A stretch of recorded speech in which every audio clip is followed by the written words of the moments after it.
আসসালামু আলাইকুম। বাংলাদেশ বেতার, গোপালগঞ্জ। খবর পড়ছি শাহনাজ রেজা অ্যানি।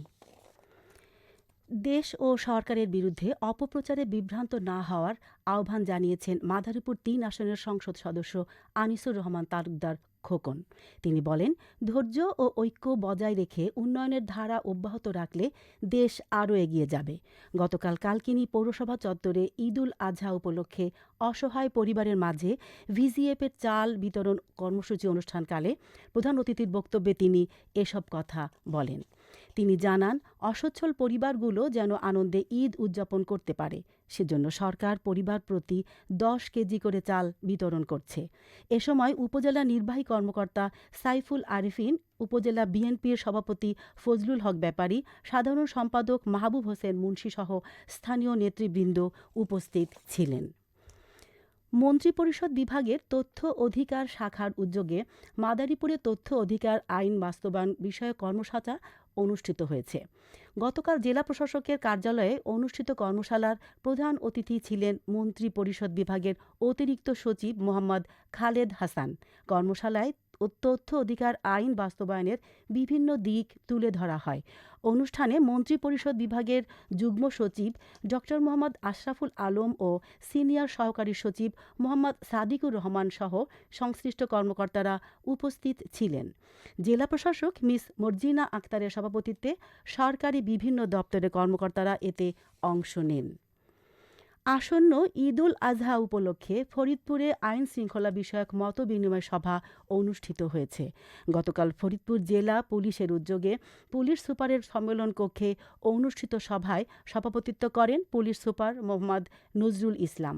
সভায় পশুর হাটের নিরাপত্তা, যানজট নিরসন ও মহাসড়কে শৃঙ্খলা বজায় রাখতে বিভিন্ন গুরুত্বপূর্ণ সিদ্ধান্ত নিয়ে আলোচনা করা হয়। এছাড়া জাল নোট শনাক্তকরণ মেশিন স্থাপন, সিসি ক্যামেরা বসানো এবং মহাসড়কে অবৈধ যান চলাচল নিয়ন্ত্রণের ওপর গুরুত্ব আরোপ করা হয়। বক্তারা বলেন, ঈদকে কেন্দ্র করে জনগণের নিরাপত্তা নিশ্চিত করতে প্রশাসন ও সংশ্লিষ্ট সকলকে সমন্বিতভাবে কাজ করতে হবে। অনুষ্ঠানে জেলা পুলিশের ঊর্ধ্বতন কর্মকর্তারা সহ গণমাধ্যম কর্মীরা উপস্থিত ছিলেন। সরকারের নির্বাচনী অঙ্গীকার বাস্তবায়নের অংশ হিসেবে গোপালগঞ্জের মুকসুদপুরে বৃক্ষরোপণ কর্মসূচির উদ্বোধন করা হয়েছে। গতকাল মোচনা ইউনিয়নের কঠুরা কান্দি থেকে ডুমুরিয়া সড়কের দুই পাশে প্রায় ৩,০০০ উন্নত জাতের সুপারি গাছের চারা রোপণ করা হয়।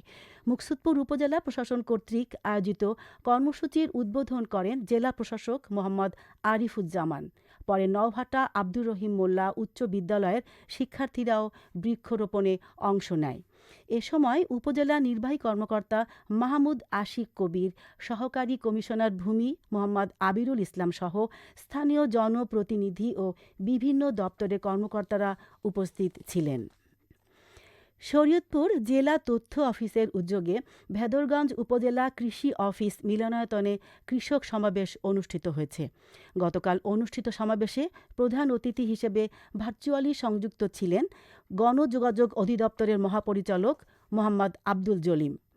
এ সময় তিনি সরকারের কৃষক বান্ধব বিভিন্ন কর্মসূচি, কৃষক কার্ড, কৃষি ঋণ মওকুফ, খাল খনন ও বৃক্ষরোপণ সহ নানা উদ্যোগ সম্পর্কে কৃষকদের অবহিত করেন। তিনি জানান, আগামী ৪ বছরে ১,৬৫,০০,০০০ কৃষকের হাতে কৃষক কার্ড পৌঁছে দেওয়া হবে। পাশাপাশি মৎস্য চাষি ও দুগ্ধ খামারিদেরও এ সুবিধার আওতায় আনা হবে। অনুষ্ঠানে কৃষি ও প্রাণী সম্পদ বিভাগের কর্মকর্তারা উপস্থিত ছিলেন। সমাবেশে স্থানীয় কৃষক কৃষানীরা অংশ নেন এবং শুরুতে সচেতনতামূলক ডকুমেন্টারি প্রদর্শন করা হয়। গোপালগঞ্জের কোটালীপাড়ায় টেকসই কৃষি, পরিবেশ সুরক্ষা ও জনস্বাস্থ্য রক্ষায় বায়োপেস্টিসাইড ব্যবহারের গুরুত্ব তুলে ধরে এক কর্মশালা অনুষ্ঠিত হয়েছে।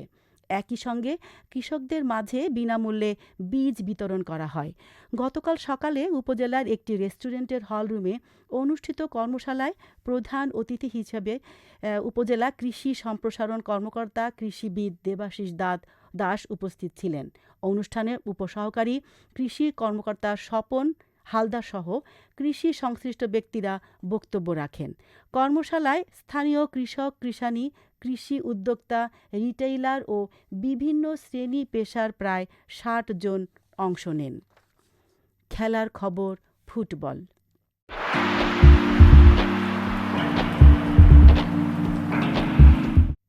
নতুন করে স্পোর্টসের ফরিদপুর অঞ্চলের ফাইনাল খেলা গতকাল ফরিদপুর স্টেডিয়ামে অনুষ্ঠিত হয়েছে।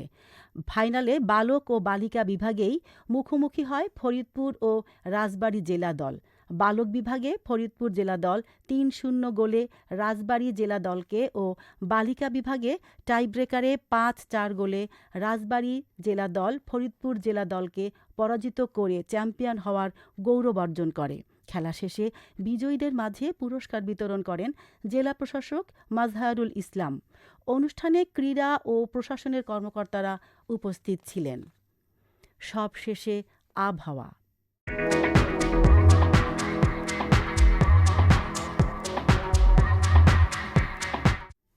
আজ সন্ধ্যা ৬টা পর্যন্ত দেশের অভ্যন্তরীণ নদীবন্দরসমূহের জন্য আবহাওয়ার পূর্বাভাসে বলা হয়েছে, রংপুর, পাবনা, বগুড়া, টাঙ্গাইল ও ময়মনসিংহ অঞ্চলসমূহের ওপর দিয়ে পশ্চিম অথবা উত্তর পশ্চিম দিক থেকে ঘণ্টায় ৬০ থেকে ৮০ কিলোমিটার বেগে অস্থায়ীভাবে দমকা অথবা ঝোড়ো হাওয়াসহ বৃষ্টি অথবা বজ্রবৃষ্টি হতে পারে। এসব এলাকার নদীবন্দরসমূহকে ২ নম্বর নৌ হুঁশিয়ারি সংকেত দেখাতে বলা হয়েছে।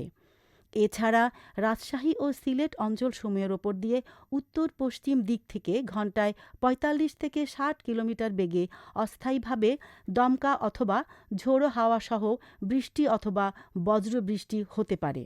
এসব এলাকার নদীবন্দরসমূহকে ১ নম্বর সতর্ক সংকেত দেখাতে বলা হয়েছে। খবর শেষ হলো। আমাদের পরবর্তী খবর প্রচারিত হবে আগামীকাল সকাল ৮টা ৩০ মিনিটে বাংলায়।